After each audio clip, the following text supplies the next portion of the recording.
Muchísimas gracias, profesor. Bueno, abrimos la ronda de preguntas. ¿Alguna pregunta?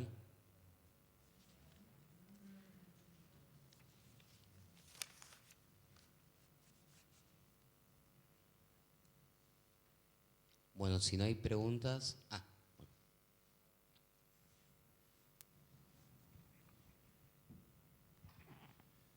Sí, doctor Khalif.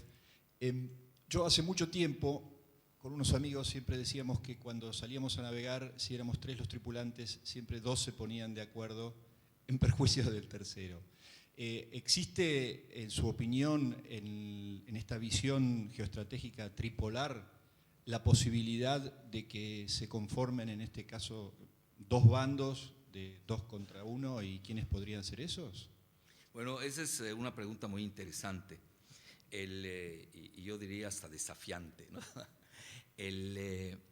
Las teorías de juegos de von Neumann nos dicen de que el juego de 3 es muy inestable, pero yo diría que sí es un juego muy lineal, sí, porque se vuelve circular y precisamente sucede eso, ¿no? A más B se alían contra C, o C y A luego, no le conviene, porque luego los dos que le ganaron al tercero, pues alguien tiene que ganar, ¿no? Y para ganar se vuelve a aliar con el que perdió. Y esto lo hemos visto, el asunto de Hamas y la OLP en Israel es uno de los clásicos ejemplos. Pero yo creo que si nosotros vemos el mundo con un abordaje multidimensional, varía mucho los traslapes, es muy interesante. Por ejemplo, desde el punto de vista del desarme o desde el punto de vista de la cuestión nuclear, Estados Unidos negocia con Rusia, tiene que negociar, porque cada una tiene 5,000 ojivas nucleares. China no es una potencia nuclear cabal, tiene 500 bombas nucleares, pero no son 5,000, eso cuentan. Entonces ahí tenemos un nivel de, pues yo no diría si de acuerdos, pero sí de por lo menos de respeto mutuo, donde el tercero pues no lo toman tanto en cuenta. Luego, si nos vamos a la geoeconomía, Estados Unidos tiene excelentes relaciones comerciales con China, no hay que perderlo de vista.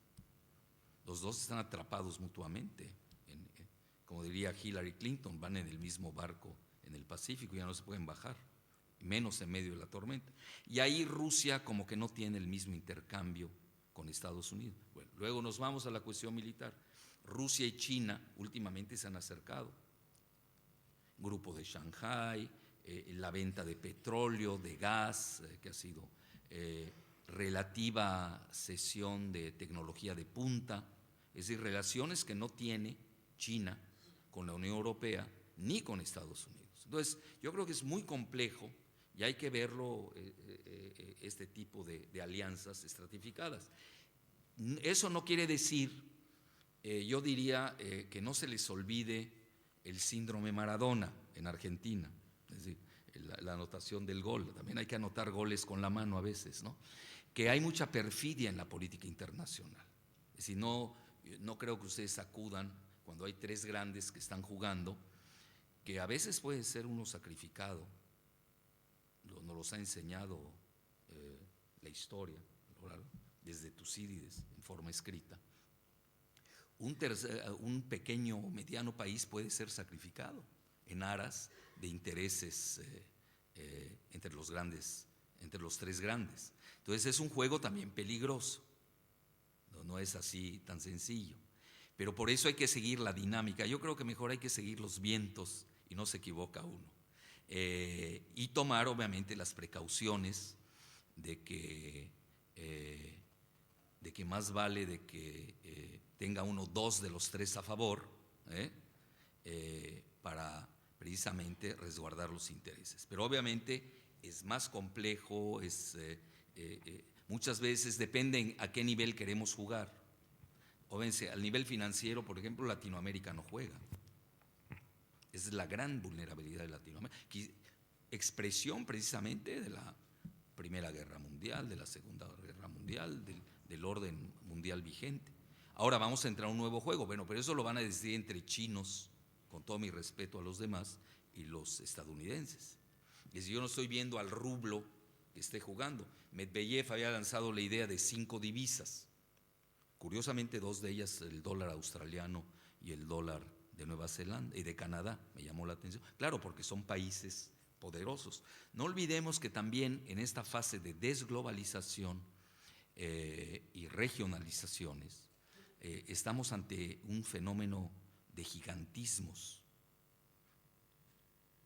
Es decir, tenemos a una India de 1.300 millones de habitantes, 1.200, algo así, millones de habitantes, China, 1.300 millones, nada más en cuestión de habitantes, donde Rusia obviamente ahí es el menor, con 140 millones, Estados Unidos, 300 millones, Brasil, 200 millones, y es un juego grande.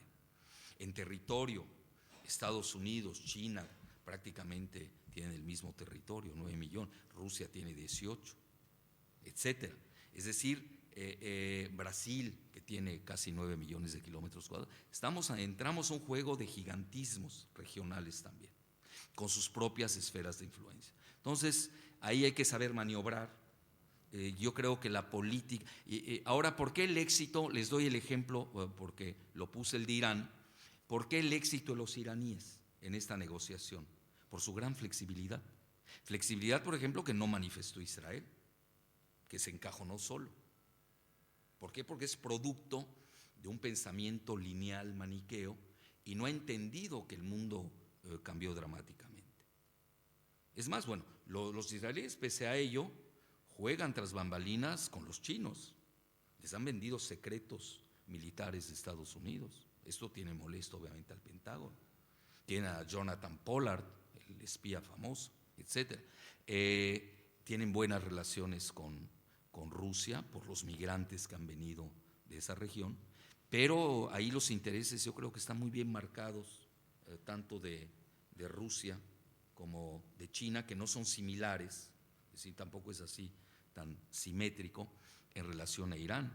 Pero en el momento en el que se está viviendo la conexión sirio-iraní, de este condominio que se gesta, incluso lo dice Brzezinski abiertamente, estamos entrando en un acomodamiento, es decir, quien se tiene que acomodar es Estados Unidos, porque ellos marcaron muy bien sus líneas rojas. Y cuando se acomoda Estados Unidos, pues tenemos toda una serie de que se abren ventanas de oportunidad, que curiosamente, hablando precisamente aquí con mi colega brasileño, la idea de la resolución de la crisis iraní proviene de Brasil y de Turquía, a demanda expresa del mismo Obama, que luego se retrae porque pues no era el momento también ni la coyuntura, y además no es lo mismo que lo lance Estados Unidos a que deje a 2 potencias emergentes, aunque sean de primer orden, que resuelvan la crisis en Irán. Quizás había que tener trueques con Rusia. Esa parte también a veces no se nota en el iceberg, en la punta del iceberg, que muchas veces vemos nosotros en la política internacional. Entonces yo creo que sí es muy buena pregunta y hay que saber jugar en consecuencia, con mucha flexibilidad, pero con mucho rigor en lo que se refiere al objetivo. Pues no va a cambiar uno el objetivo al respecto, ¿no? Pero sí siendo muy flexibles, porque hoy la política mundial es muy flexible. Tiene sus rigideces, tiene su marco, pero cuando hay 3 jugadores, obviamente, yo creo que aquí se van a definir nuevos condominios. El condominio en el Medio Oriente queda más claro. Falta definir, bueno, el monroísmo, ustedes lo acaban de oír la semana pasada en la voz de John Kerry, el monroísmo pues está muerto. Es decir, ya no. Pero tienen ellos, el monroísmo financiero todavía pesa, que esa parte a veces no la queremos ver en nuestros análisis. Y obviamente cada país, yo estoy viendo, está recuperando sus zonas de influencia, donde son muy relevantes. Gracias. Muchísimas gracias, profesor Jalife. Nos tomamos 10 minutos para un descanso, así